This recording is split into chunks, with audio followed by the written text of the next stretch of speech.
Hi viewers, MS word మొదటి పాఠానికి స్వాగతం. ఎంఎస్ వర్డ్ ఓపెన్ చేయడానికి మీరు ముందుగా స్టార్ట్ని క్లిక్ చేసి ప్రోగ్రామ్స్లోకి వెళ్ళి ఇక్కడ చూడండి, మైక్రోసాఫ్ట్ ఆఫీస్లో ఆఫీస్ వర్డ్ 2007 ఉంది కదా, దీన్ని క్లిక్ చేయండి.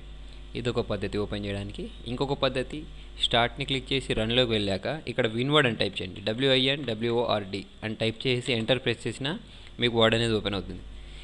వర్డ్ ఓపెన్ అయిన తర్వాత చూడండి, దీని ఇంటర్ఫేస్ గురించి తెలుసుకుందాం. దీనిలో అన్నిటికంటే పైన చూడండి, దీన్ని మనం టైటిల్ బార్ అంటాం.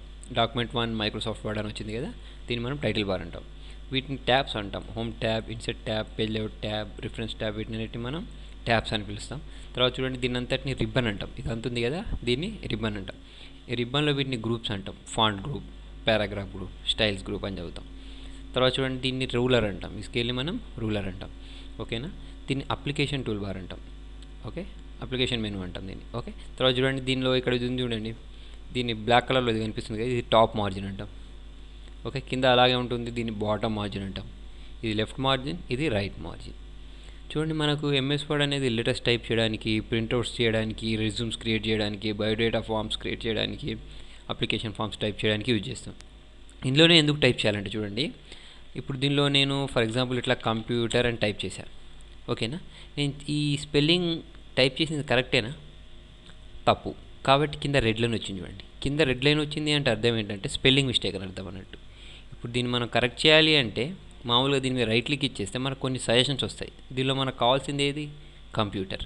దీన్ని క్లిక్ చేస్తే ఇది కరెక్ట్ అయిపోతుంది. ఓకేనా. అలా అని అన్నిటికీ సజెషన్ రాదు. ఫర్ ఎగ్జాంపుల్ చూడండి, మీరు గోదావరి ఖని ఇది అని టైప్ చేశా. గోదావరి ఖని అని టైప్ చేశా, ఇది నేను టైప్ చేసింది కరెక్టే, అయినా కూడా కింద రెడ్ లైన్ వచ్చింది చూడండి. ఫర్ ఎగ్జాంపుల్ చూడండి, ఇంకొక వర్డ్ టైప్ చేస్తాను, కరీంనగర్ అని టైప్ చేశాను. ఇది కూడా కరెక్టే, అయినా కూడా కింద రెడ్ లైన్ వచ్చింది చూడండి. ఎందుకు అంటే ఇది అనేది ఈ కరీంనగర్ అనే వర్డ్ డిక్షనరీలో ఉండదు. మనం డిక్షనరీలో లేని వర్డ్స్ అన్నిటిని ఏం రాసినా, ఏం టైప్ చేసినా కంప్యూటర్ దాన్ని తప్పనే చెప్తుంది. అట్లాంటి వాటిని మనం ఏం చేయాలి అంటే రైట్ క్లిక్ ఇచ్చేసి మీరు ఇగ్నోర్ చేస్తే సరిపోతుంది. ఓకేనా.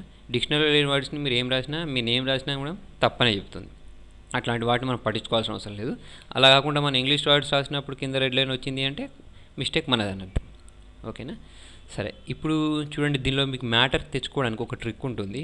=RA అండి, rand bracket open bracket close చేసి ఎంటర్ ప్రెస్ చేసినంటే చూడండి, మీకు డైరెక్ట్గా ఒక మ్యాటర్ వచ్చేస్తుంది. ఇది మీరు ఎక్స్పెరిమెంట్స్ చేయడానికి యూజ్ చేయొచ్చు. ఇది ఒక ట్రిక్. చూడండి మళ్ళీ ఒకసారి, =RA అండి, rand bracket open bracket close enter. ఓకేనా. తర్వాత దీని మీద మీరు ఎక్స్పెరిమెంట్ చేసుకోవచ్చు అన్నట్టు.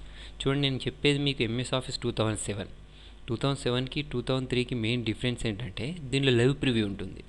లైవ్ ప్రివ్యూ అంటే చూడండి, ఇప్పుడు నేను దీన్ని సెలెక్ట్ చేసుకుని దీన్ని స్టైల్ మార్చాలనుకోండి, ఇందులోకి వెళ్ళి నేను ఏదైనా స్టైల్ అప్లై చేస్తే నేను ముందుగానే వెనకాల చూస్తున్నాను చూడండి, నాకు ఏ స్టైల్ అప్లై చేస్తే ఎలా వస్తుందని ముందే చూసేసుకోవచ్చు. ఓకేనా. దీన్నే మనం లైవ్ ప్రివ్యూ అంటాం అన్నట్టు. అదే ఈ ఆప్షన్ మనకు 2003లో అవైలబుల్ లేదు, 2007లోనే అవైలబుల్ ఉంది ఇది. చూడండి, నేను సైజ్ పెంచినా కూడా నాకు ఇక్కడ సైజ్ అనేది నేను ముందే చూసేసుకోవచ్చు. మీ సలహాలను సూచనలు కామెంట్ రూపంలో నాకు తెలియజేయండి. Thank you.